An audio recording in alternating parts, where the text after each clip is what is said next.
नमस्कार मित्रों, आप सभी का एक बार फिर हिंदी पौराणिक कथाएं में स्वागत है। दोस्तों, अगर आप अपने जीवन में कुछ नया सीखने की चाह रखते हैं तो चैनल को सब्सक्राइब जरूर कर ले। दोस्तों, आज हम आपको बताएंगे दीपक जलाने के कितने ज्यादा फायदे आपको अपने जीवन में मिलते हैं और किस तरह आपको दीपक जलाना चाहिए, कौन सी दिशा में, जिससे आप बहुत ज्यादा तरक्की हासिल कर सके और अपने जीवन में सभी बाधाओं को खत्म कर सके। सबसे बात तो आपको ध्यान में रखनी चाहिए कि अपने घर के मंदिर में रोजाना ही आपको दीपक जलाना चाहिए। कभी भी ऐसा नहीं होना चाहिए कि आपने दीपक ना जलाया हो, क्योंकि घर के मंदिर में रोजाना दीपक जलाना बहुत ही जरूरी होता है। इसी से आपके घर से सभी नकारात्मक ऊर्जा बाहर निकलती है। अगर आप कोई भी दीपक नहीं जलाते हैं घर के मंदिर में या अपने घर में शाम के समय, तो इससे आपके घर का वातावरण बहुत ज्यादा तो होता ही है, आपके घर की परेशानी भी बहुत ही ज्यादा बढ़ने लगती है।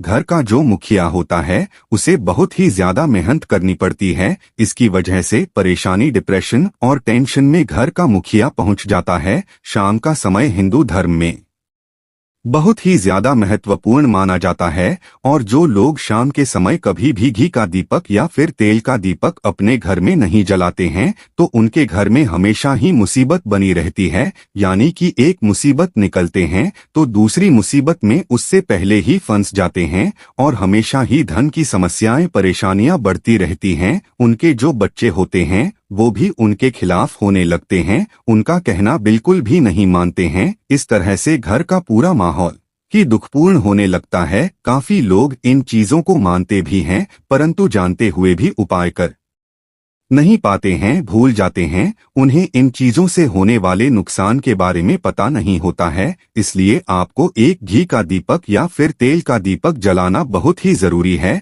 अगर आप नहीं जला सकते हैं तो कोई और व्यक्ति भी आपके घर में दीपक जला सकता है, परंतु रोजाना दीपक जलाना बहुत ही जरूरी होता है। इसी से आपकी सभी नकारात्मक ऊर्जा आपके घर से हमेशा बाहर रहती है। आगे बढ़ने से पहले आपसे रिक्वेस्ट करते हैं कि वीडियो को लाइक जरूर करिएगा, दोस्तों को शेयर कर दीजिएगा और अगर आपने अभी तक चैनल को सब्सक्राइब नहीं किया है तो चैनल को सब्सक्राइब करके बेल आइकन जरूर दबाइएगा। शाम का समय ऐसा होता है जिस समय नकारात्मक ऊर्जाएं बहुत ही ज्यादा प्रबल होती है और आपके घर में प्रवेश कर जाती है। ऐसे में अगर आप घर में या घर के मंदिर में दीपक नहीं जलाते हैं तो नकारात्मक ऊर्जा आपको बहुत ही ज्यादा परेशान करती है, आपके सभी काम बिगाड़ने लगती है। जिस समय सूरज डूब जाता है उसी समय ये नकारात्मक ऊर्जा बहुत ही ज्यादा प्रबल हो जाती है। उसी समय आपको मुंह हाथ धोकर दीपक जलाना चाहिए। अगर आप खुद कर सकते हैं तो कोई और व्यक्ति भी आपके लिए ऐसा कर सकता है। अब दोस्तों, जिस घर में बहुत सारे लोग बीमार रहते हैं या फिर बीमारी कभी भी ठीक नहीं होती है तो ये भी एक संकेत होता है कि आपके घर में बहुत ही ज्यादा नकारात्मक ऊर्जाएं हैं जो परेशानियों को, बीमारी को, मुसीबत को बहुत ही ज्यादा बढ़ा रही है। इन सभी चीजों को खत्म करने के लिए आपको अपने घर में जब सूरज ढल जाता है तो उस समय घी का दीपक या फिर सरसों के तेल का या तेल के तेल का दीपक भी पूर्व दिशा में आप जला सकते हैं, परंतु रोजाना इन चीजों को करना बहुत ही जरूरी है, तभी आपको इसके लाभ मिल पाते हैं। अगर आपके घर में धन से जुड़ी समस्या, नौकरी या व्यवसाय से जुड़ी हुई समस्या बहुत ही ज्यादा होती है तो आपको अपने घर के उत्तर दिशा में रोजाना ही घी का दीपक जलाना चाहिए। इसे एक भी दिन आप मिस ना करें। अगर रोजाना आप उत्तर दिशा में घी का दीपक जलाते हैं तो इससे आपकी धन से जुड़ी हुई समस्याएं खत्म हो जाती हैं। जिनको नौकरी नहीं मिलती है उनको भी नौकरी मिलने लग जाती है। अगर वही व्यक्ति जिसको परेशानी है वही रोज दीपक जलाता है तो इससे मिलने वाले फायदे और भी ज्यादा हो जाते हैं। शाम के समय घी का दीपक या तेल का दीपक जलाना बहुत ही जरूरी होता है। आप कभी भी इन चीजों को नजरअंदाज ना किया करें, क्योंकि इन्हीं से आपके जीवन में परेशानियां बढ़ जाती है और आपको मुसीबत का सामना करना पड़ता है। और ये जानकर हैरानी होगी कि जो भी घी का दीपक आप जलाते हैं उससे जो निकलने वाली ऊर्जा होती है वो आपके घर में जब फैलती है तो इससे घर का माहौल एकदम से सुखमय बनने लगता है, यानी कि पॉजिटिव होने लगता है। घर के सभी लोग शांति से रहने लगते हैं। इसी तरह से जो तेल का दीपक होता है, ये भी जब जलता है तो इससे आपके आसपास जितनी भी नकारात्मक ऊर्जाएं हैं वो खत्म हो जाती है, क्योंकि इन दीपकों से निकलने वाली जो ऊर्जाएं होती है, धुआं होता है, वो नकारात्मक ऊर्जा को बाहर निकालता है और आप आसपास के एनर्जी को पॉजिटिव बनाता है। तो ये बहुत ही जरूरी चीजें हैं। शाम के समय कभी भी आप इन चीजों को मिस ना किया करें, तभी आप अपने जीवन में सफलता पा सकते हैं और आपकी जितनी भी मनोकामनाएं हैं वो भी पूरी होती हैं। दोस्तों, हम अपने घर के पूजा घर में पूजा पाठ करते हैं और मूर्ति आदि रखते हैं। दोस्तों, मूर्ति का क्या महत्व होता है, आज हम आपको इस वीडियो के माध्यम से बताने वाले हैं। जिस घर के पूजा एक साथ ये दो मूर्तियां होती है, वहां पर बनता है राजयोग और दुनिया आपके कदमों में आ जाती है। कहने का तात्पर्य है कि आपको सर्वसुख हासिल हो जाते हैं, जिसकी आपने कल्पना की है, जिसकी आपने इच्छा मांगी है। घर के पूजा घर में हम पूजा करते हैं, पूजा पाठ करते हैं और पूजा पाठ के माध्यम से कुछ चीजें देखने और मनाने आदि का प्रयत्न करते हैं, ताकि हमें उस पूजा का फल हासिल हो जाए और हम उसी अनुरूप घर अंदर मूर्ति आदि लगवाते हैं, ताकि हम उन देवी देवताओं का सुंदर मुख देख सकें और उनका आशीर्वाद हासिल कर सकें। परंतु दोस्तों, अगर हम अपने घर के पूजा घर में इन मूर्तियों के साथ अन्य मूर्तियां भी रखते हैं तो निश्चित तौर पर हमारी किस्मत बदल जाती है और देखते ही देखते हमारे जीवन के अंदर की सारी कंगाली समाप्त होने लगती है। तो बात करते हैं उन मूर्तियों के बारे में कि आखिर कौन सी दो मूर्तियां एक साथ में आपको रखनी चाहिए ताकि उस सच्चा सर्वसुख आपको हासिल हो सके। और सबसे पहले अगर हम किसी मूर्ति की बात करें तो दोस्तों, अगर आप श्री कृष्ण के भक्त हो और बाल गोपाल की मूर्ति रखते हो, तब आपको भगवान श्री कृष्ण के साथ माता रानी राधा जी की मूर्ति भी आपको जरूर रखनी चाहिए। या श्री कृष्ण की अगर आपके घर में तस्वीर है तो उसके साथ राधा जी की भी तस्वीर संयुक्त जोड़े के रूप में आपको लेकर आनी चाहिए। दोस्तों, ये प्रेम और एकता की एक ऐसी अनूठी मिसाल है। इस घर में इन दोनों की तस्वीरें होती है, समझ लीजिए उस घर के अंदर किसी भी तरह का गृह क्लेश नहीं होता। पति पत्नी और परिवार जनों के बीच परस्पर प्रेम रहता है और घर में धन धान्य में अपने आप ही वृद्धि होती है। इसीलिए ये जरूरी माना गया है। दोस्तों, अगर आप भी इन मूर्तियों को रखते हैं तो निश्चित तौर पर आपके जीवन में अपने आप ही फायदा हासिल हो जाएगा। दोस्तों, कई लोग अपने घर में माता लक्ष्मी की पूजा करते हैं तो सोचते हैं कि भगवान विष्णु जी की भी पूजा करें या ना करें, या फिर उनकी मूर्ति साथ रखें या ना रखें।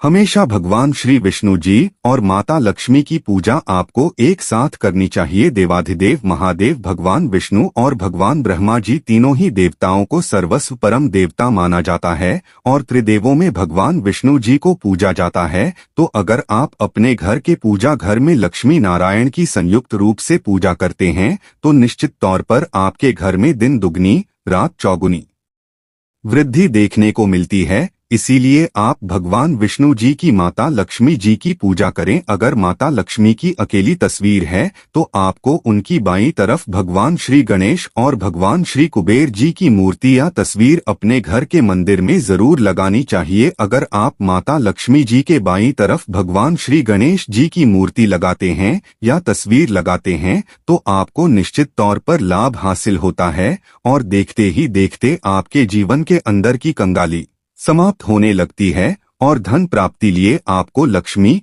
गणेश जी की संयुक्त रूप से पूजा करनी चाहिए। माना जाता है माता लक्ष्मी धन देती है तो भगवान श्री गणेश रिद्धि सिद्धि का भंडार और बुद्धि का विकास करते हैं। इसी वजह से इनकी पूजा बहुत जरूरी मानी गई है। और दोस्तों, कई लोग पूछते हैं कि अपने घर में हनुमान जी की तस्वीर या मूर्ति रखें या ना रखें, या उनकी पूजा करें या ना करें। दोस्तों, आपको निश्चित तौर पर हनुमान जी की अन्य देवी देवताओं के साथ में भी आप या तस्वीर रख सकते हैं। किसी तरह की कोई दो राय नहीं है कि आपके ऊपर हनुमान जी क्रोधित होंगे या ना होंगे। इसके अलावा आप प्रभु श्री राम की तस्वीर भी अपने घर के पूजा घर में रखते हैं तो आप हनुमान जी की तस्वीर रखें या ना रखें, हनुमान जी के निमित्त किसी भी तरह की पूजा या पाठ करना हो, आप प्रभु श्री राम से कहें। दोस्तों, भगवान श्री राम के अनन्य भक्त हनुमान जी हैं और निश्चित तौर पर आपको उतना ही आशीर्वाद हासिल होता है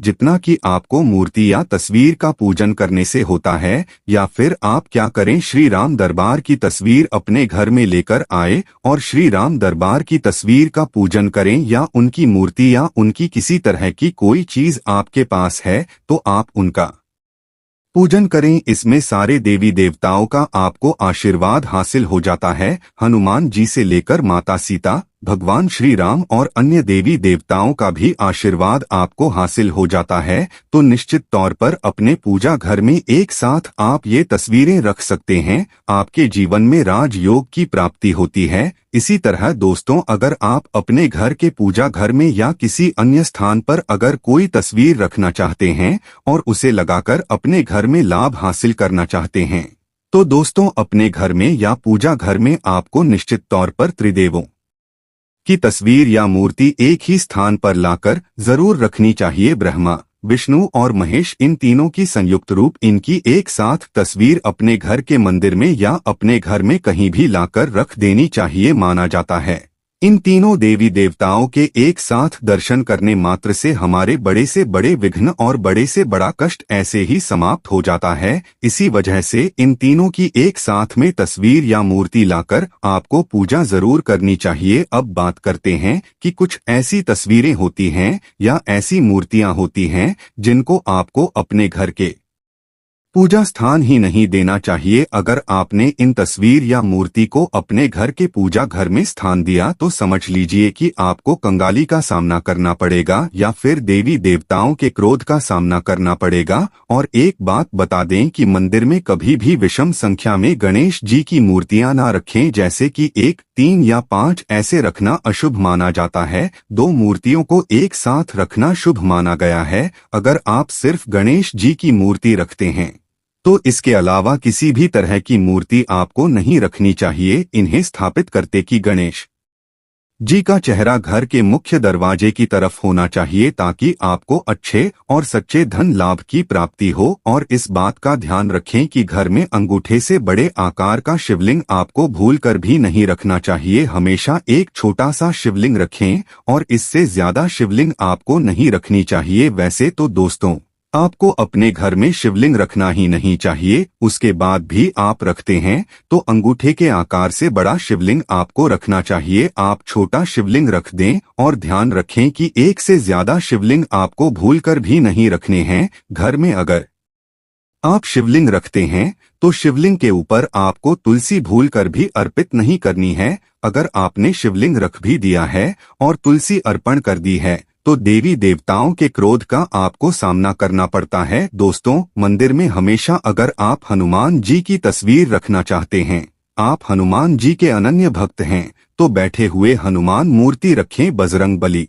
रुद्र भगवान शिव के अवतार हैं, इसलिए उनकी भी शिवलिंग की तरह ही मूर्ति रखें। साथ ही जो पति पत्नी होते हैं, वैवाहिक जीवन आपने नया स्टार्ट किया है तो हनुमान जी की मूर्तियां वीर अपने कमरे में, अपने बेडरूम में आपको भूलकर भी नहीं रखनी चाहिए, अन्यथा आपको आपके जीवन में कई तरह के दोषों का सामना करना पड़ता है। दोस्तों, हनुमान जी ब्रह्मचारी है तो इस बात का आपको ध्यान रखना चाहिए। दोस्तों, कृष्ण की मूर्तियां अगर आप जैसे अपने शयन कक्ष में सोते हैं और वो अपने बेड के सामने की तरफ रखी है कि जैसे ही आप सुबह उठे और आपको उठते ही पहले उनके दर्शन हो जाए, तो समझ लीजिए कि आपका जीवन मालामाल होने वाला है। किसी भी तरह का कोई दुख दारुण्य आपके जीवन में नहीं रहेगा। इसी तरह अगर माता दुर्गा की वीर आप अपने घर में लेकर आना चाहते हैं और चाहते हैं कि माता दुर्गा की तस्वीर के माध्यम से आप अपने जीवन में समृद्धि देखें, तो दोस्तों भूलकर भी आपको माता दुर्गा की क्रोधित अवस्था की तस्वीर, जैसे कि महाकाली की तस्वीर हो या फिर महिषासुर का वध करते हुए या क्रोधित अवस्था में माता लक्ष्मी की, माता दुर्गा की तस्वीर लाकर आपको उनकी पूजा नहीं करनी चाहिए। हमेशा शांत और सुंदर मुख वाली तस्वीर ही अपने घर के अंदर लाकर पूजा करनी चाहिए। दोस्तों, इस बात का ध्यान रखें कि अगर आप अपने घर में मूर्तियां रखते हैं तो आपको इनको भूलकर भी टूटे हुए नहीं चढ़ाने चाहिए। बेहतर होगा कि आप हल्दी में चावल को पीला करके वो चावल चढ़ाएं, परंतु टूटे हुए चावल आपको भूलकर भी माता लक्ष्मी को या अपने घर में देवी देवताओं को नहीं चढ़ाने चाहिए। इसी तरह इस बात का भी ध्यान रखें कि अपने घर के मृत परिजनों या पूर्वजों को मंदिर में स्थापित न करें। ऐसा करना अशुभ माना जाता है, और अगर आप ऐसा लगातार कर रहे हैं तो निश्चित तौर पर आपके परिवार के ऊपर दोष लग सकता और पितरों का दोष भी आपको लग सकता है। पितरों की पूजा अलग ही स्थान पर की जाती है, घर के मंदिर में उनको स्थान नहीं दिया जाता है। इसी तरह आपको भैरव भगवान की तस्वीर या भगवान शनि देव की, राहु केतु की इस तरह की तस्वीरें अपने घर में ही नहीं लेनी चाहिए। प्रतीकात्मक रूप से आप घर के पानी रखने के स्थान पर उनकी पूजा कर सकते हैं, क्योंकि इनकी साधना तंत्र मंत्र और विशेष महत्व द्वारा की जाती है। घर के अंदर ऐसे ही उनका पूजा पाठ नहीं कर सकते हैं। उनके पूजा पाठ में अगर किसी तरह की कमी रह जाती है तो उनको बहुत ज्यादा क्रोध आता है। उनके क्रोध का आपको सामना करना पड़ता है। इसी वजह से आपको इस तरह की तस्वीरें या मूर्तियां अपने घर के अंदर नहीं रखनी चाहिए। और जो पहले हमने आपको बताया उस तरह की तस्वीरें तो निश्चित तौर पर आप रखकर अपने जीवन में फायदा हासिल कर सकते हैं। उम्मीद करते हैं कि ये जानकारी आपको अच्छी लगी होगी। आज के बस इतना ही दोस्तों। अगर आपको ये वीडियो पसंद आया है तो वीडियो को लाइक करिएगा, दोस्तों को शेयर जरूर करिएगा और चैनल को सब्सक्राइब करके बेल आइकन जरूर दबाइएगा, ताकि आने वाली वीडियो आपको सबसे पहले मिले। दोस्तों मिलते हैं अगले वीडियो में, तब तक के लिए धन्यवाद।